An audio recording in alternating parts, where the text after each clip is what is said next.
Good evening guys, welcome to study with Sunita channel में। एक बार फिर से स्वागत है स्टडी विद सुनीता चैनल में। गाइस, आज का जो वीडियो है वो मैं प्रैक्टिस सेट लेकर आई हूँ सी टेट यूपी टेट के लिए, ठीक है ना। ये क्वेश्चंस मैंने बहुत ही छांट के और प्रीवियस ईयर के पेपर से कई बुक्स से आपके लिए जो आपके ये संभावना आ सकते हैं। 10 क्वेश्चन में आपको 3 या 4 तो मिल ही जाएंगे, ठीक है ना। मैं ये नहीं कह सकती कि 10 क्वेश्चन है तो 10 क्वेश्चन आपको मिल जाए, ऐसा नहीं है, ठीक है ना। ये कहना गलत होगा कि 10 क्वेश्चन है 10 क्वेश्चन मिल जाएगा, बच्चे पढ़िए आप, नहीं। आपको 3 या 4 मिलता है तो भी बहुत ही है, क्योंकि हर सेट से आपको 3-3 क्वेश्चन मिलता है, तो आपके लिए 30 क्वेश्चन तो आपके में आते हैं। तो 10 कुछ सेट भी अगर आप तैयार कर लेते हैं तो 30 क्वेश्चन तो आपको मिल ही जाएंगे, ठीक है ना। और आपको प्रीवियस ईयर पेपर कराया जा रहा है, उसमें से आपको तो क्वेश्चन मिल ही जाएंगे, ठीक है। केवल आपको प्रैक्टिस ही करना है, प्रैक्टिस सेट करिए, प्रीवियस ईयर का पेपर देखिए, बुक्स पढ़िए, आपको क्वेश्चन आपको मिल ही जाएंगे और आपको एग्जाम्स में बहुत ही फायदा होगा। चलिए स्टार्ट करते हैं।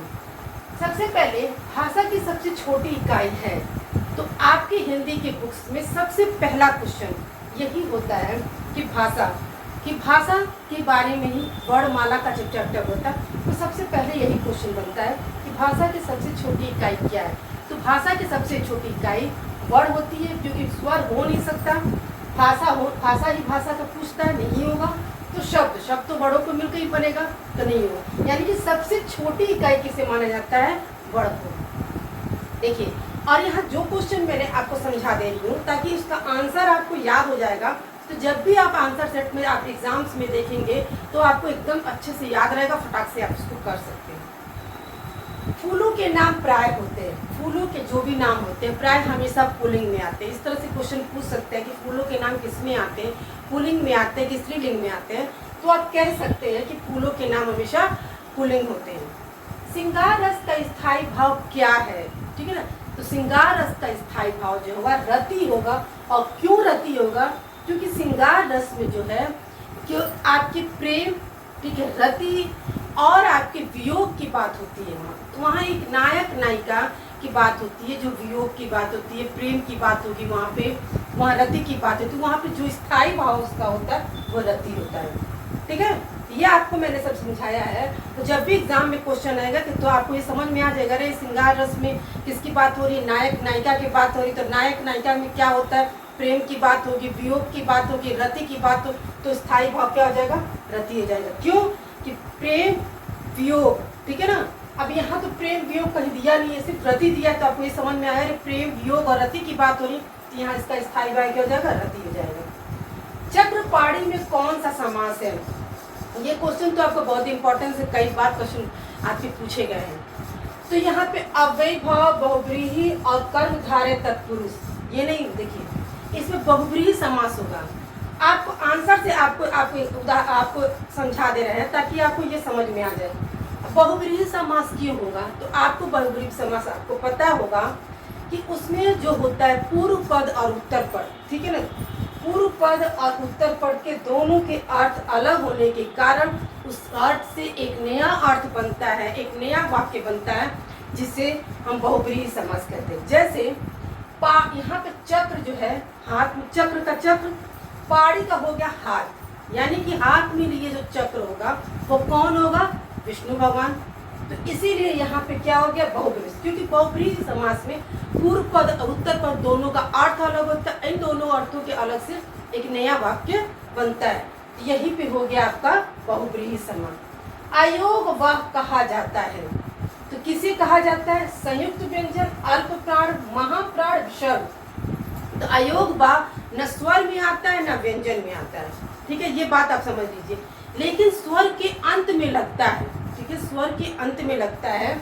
और ये कौन अयोग वाह कौन से होते हैं, 2, ठीक है, अंग और अह, ठीक है।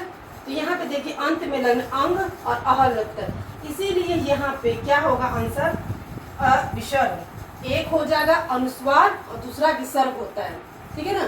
अयोग व अनुस्वार और विसर्ग होगा, तो यहाँ आंसर आपका एक ऑप्शन में विसर्ग दिया है तो विसर्ग हो जाएगा, लेकिन 2 होते हैं अंग अह, ठीक है। क्लियर, आपको अच्छे से समझ में आ गया होगा, ताकि क्योंकि उत्तर जब भी आप देखेंगे तो आपको एक्सप्लेन से आपको समझा दे रहे हैं ताकि आप उसका उत्तर भूलेंगे ही नहीं। भ्रमर गीत के रचयिता कौन है? तो भ्रमर गीत के रचयिता सूरदास है। ठीक है। स स ह में कौन सा व्यंजन कहलाते हैं? ये भी क्वेश्चन बहुत इंपॉर्टेंट है, अक्सर पूछे जाते हैं ये क्वेश्चन। तो ये क्वेश्चन जो है उष्म व्यंजन, स्पर्शी व्यंजन, संघर्षी व्यंजन, स्पर्शी और संघर्षी। देखिए इसका आंसर वन सही होगा, उष्म व्यंजन। पर क्यों उष्म व्यंजन होगा? क्यों? क्योंकि इन व्यंजनों को, ठीक है ना, इनको आपका क्या है, वो उच्चारण करते समय आपके उच्चारण में गर्माहट, सुसराहट का ध्वनि होता है। तो वहाँ पे क्या होता है, उष्म व्यंजन, उसमें मतलब ये होता है गर्माहट। इन व्यंजनों से के उच्चारण में हमेशा क्या होता है, गर्माहट, सुसराहट जैसा ध्वनि होता है, इसीलिए हम क्या होता है ये उष्म व्यंजन। ठीक है ना। और ऑप्शन नंबर 1 सही है। औनत शब्द और प्रयुक्त उपसर्ग है। ठीक है। औनत में कौन सा उपसर्ग है? तो ये उपसर्ग और प्रत्यय, ये बहुत ही इंपॉर्टेंस है, किसी भी एग्जाम के लिए बहुत क्वेश्चन इसमें से आते हैं। तो आपको पता है कि उपसर्ग में मूल शब्द आगे लगता है और प्रत्यय में पीछे लगता है। तो इसमें औनत पूछा है, तो इसमें क्या होगा, नत होगा नहीं कि नत प्रत्यय हो जाएगा। आवन का मतलब ही नहीं है, अव दिया है यानी कि अब ये आपका उपसर्ग हो गया। क्लियर। सावधानी शब्द में प्रयुक्त प्रत्यय, अब यहाँ क्या बात हो गई, पीछे लगेगा। ठीक है। तो ई है नहीं, ठीक है ना, धानी ई, तो आपके उच्चारण में क्या निकलेगा, सावधानी, आनी आती है। तो जब उच्चारण के अकॉर्डिंग तो होगा आपको उपसर्ग प्रत्यय, तो यहाँ पे सावधानी आनी यानी कि आनी होगा। यहाँ पे ऑप्शन नंबर 2 आपका सही है। किस शब्द में नाक प्रत्यय नहीं है? ठीक है ना। तो जब ऐसा क्वेश्चन होता है कि इसमें नहीं है, इसमें इसका मतलब 3 आपका है और 1 नहीं है। नाक प्रत्यय नहीं है तो दर्दनाक में है, खतरनाक में है, शर्मनाक में है। तो किसमें नहीं है, मैनाक में। अब आप ये सोचेंगे इसमें तो नाक है नहीं, इसको जब उच्चारण करेंगे तो दर्दनाक आएगा, इसका उच्चारण करेंगे तो खतरनाक आएगा और शर्मनाक आएगा। लेकिन इसका जब उच्चारण करेंगे तो मैनाक आक आएगा, न कि नाक आएगा। तो जो यहाँ लिखा है वो नहीं होगा। ठीक है ना। यानी कि आपको ऑप्शन नंबर 3 सही है। देखिए गाइस, मैंने जो भी आपको क्वेश्चन आपको पूरे एक्सप्लेन के साथ आपको अच्छे समझा के बताया है। जब भी एग्जाम में आप ये क्वेश्चन को देखेंगे आपको तुरंत याद आ जाएगा और फटाक से कर सकते हैं। इसीलिए जो भी मैं प्रैक्टिस सेट लेके आती हूँ आपको एक्सप्लेन के द्वारा बताती हूँ, ताकि आप भी जब भी एग्जाम में इस प्रश्न को देखेंगे आपको तुरंत याद आएगा और फटाक से कर सकते हैं। इसलिए वीडियो को पूरा देखिए और समझिए। ठीक है ना। एक बार मैं फिर से रिवीजन करा देती हूँ।